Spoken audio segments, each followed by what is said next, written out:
Madali ka bang magalit? Do you easily get offended? Ano ang magagawa natin para mapigilan natin yung agad-agad tayong naiirita sa ibang tao? Nang pong minsan, meron daw isang kwento tungkol sa isang monghe na nakatira sa monasteryo. At gusto daw po niyang magdasal na mag-isa.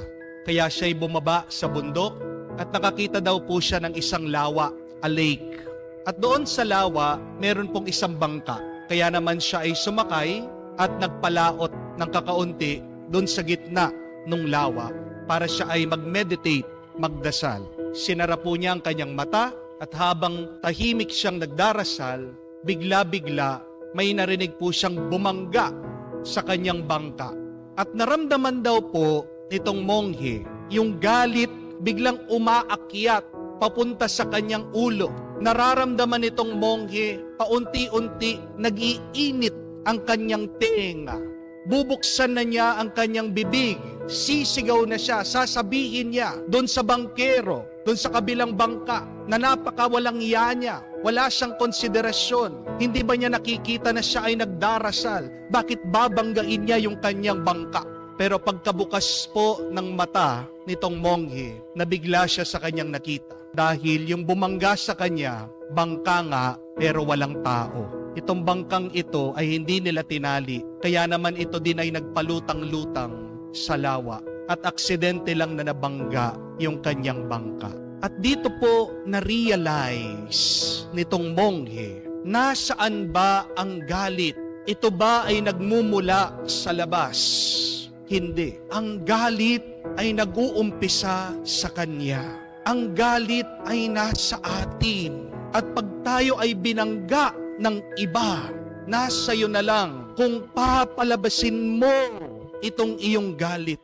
Kaya nga po, sabi ng kwento, magsimula daw po nun, ito pong monghe, bawat siya'y makaharap ng isang taong nakakainis, nakakagalit, nakakairita, palagi niyang naaalala yung kanyang karanasan, na itong taong ito na masama ay isang bangka na walang tao.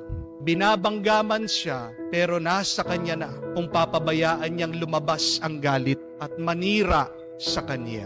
Napansin niyo rin po ba na sa ating ebanghelyo, ang Panginoon hindi agad-agad na galit, hindi agad-agad na offend, hindi agad-agad na irita. Nakikidaan lang siya sa isang baryo sa Samaria, pero hindi siya pinahintulutan, pinigilan siya ng mga tao. Ano bang masamang ginawa niya? Pero itong kanyang mga alagad, itong dalawang apostol, si Santiago at Juan, silang nagagalit para sa ating Panginoon. Sinasabi nila, Panginoon, magdasal na po tayo. Magpaulan ang Diyos ng apoy para masunog, mamatay, maparusahan ang mga tao ito.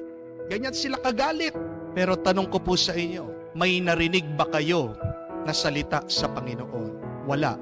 Hindi man siya nagsalita, tahimik lang siya. Pinagsabihan pa niya itong dalawang galit na iirita at sila ay umalis. Bakit? Dahil naiintindihan ng Diyos. Ang galit hindi nagmumula sa labas. Hindi nila kasalanan na siya ay magagalit. Kasalanan niya kung siya ay magagalit at magpapakontrol sa init ng kanyang ulo. Ano ba ang nasa loob ng puso ng ating Panginoon? Hindi galit. Ito ay kabutihan. Ito ay pagmamahal. Ito ay kapayapaan. So ask that question to yourself, my dear friends. What is inside of you? Ano ba ang meron sa iyong damdamin? Ito ba ay pagmamahal, kabutihan o kapayapaan? O baka naman inis, galit at hinanakit? Nasa iyo kung ikaw ay magpapakontrol sa iyong galit. At kawawa ka pag galit ang iyong pinakikinggan at sinusundan dahil maninira yan. Amen? May napakaganda po akong nabasa. Sabi po ng quotation, treat your emotions like visitors. They are just passing by. Ano man yung iyong nararamdaman, yan ay bumibisita lang sa iyo. At pag dumating ang bisita, oo, tanggapin mo. Pero wag mo naman papabayaan tumira sa inyo. Entertain mo. Pero hayaan mo din na umalis. Dahil pag pinabayaan mong manatili, mamahay sa iyo, malaking problema. Mauubos ka. Treat your emotions like visitors. Allow them to pass by. Do not make your emotions absolute. Kahit na totoo yung iyong nararamdaman, ano man yan, hindi yan panghabang buhay. Amen? Dahil tandaan nyo din po, decisions made out of emotions cannot be undone. Kapag gumagawa ka ng desisyon, base lang sa iyong emosyon, hindi mo mababago ano man ang kalalabasan. Kamukha po nung isang aso, galit na galit daw. Nakita niya yung ibon, parang niloloko siya. Nakakaloko yung tingin ng ibon sa kanya. Kaya ito pong aso, galit na galit, hinabol niya yung ibon. Itong ibon, lumipad.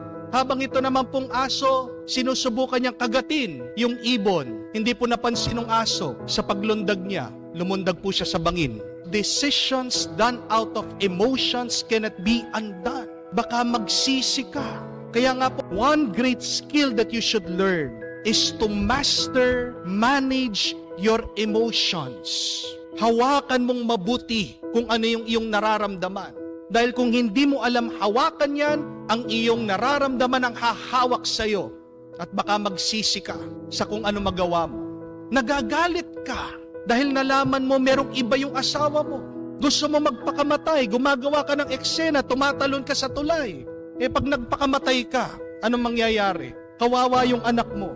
Pagpapakamatay ka, masaya pa yung asawa mo at yung kirida niya. Libre na sila dahil wala ka na. Pag-isipan nating mabuti yung ating mga desisyon. At ang pinakamagandang paraan para magdesisyon ay sa pamamagitan ng pakikinig sa kagustuhan ng Diyos.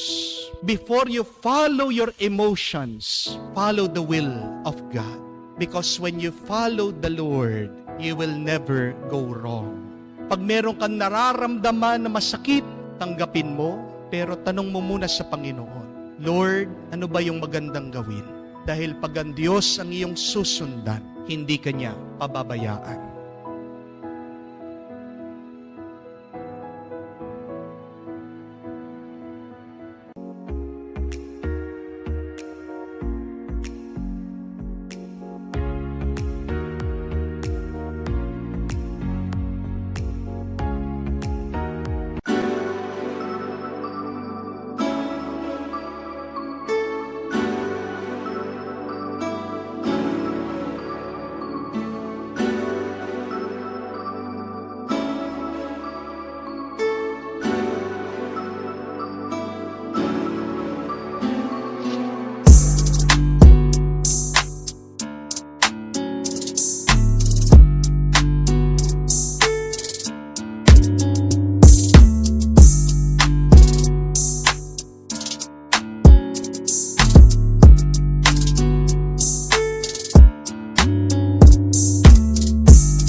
would play its gentle tune beneath the rising silver moon.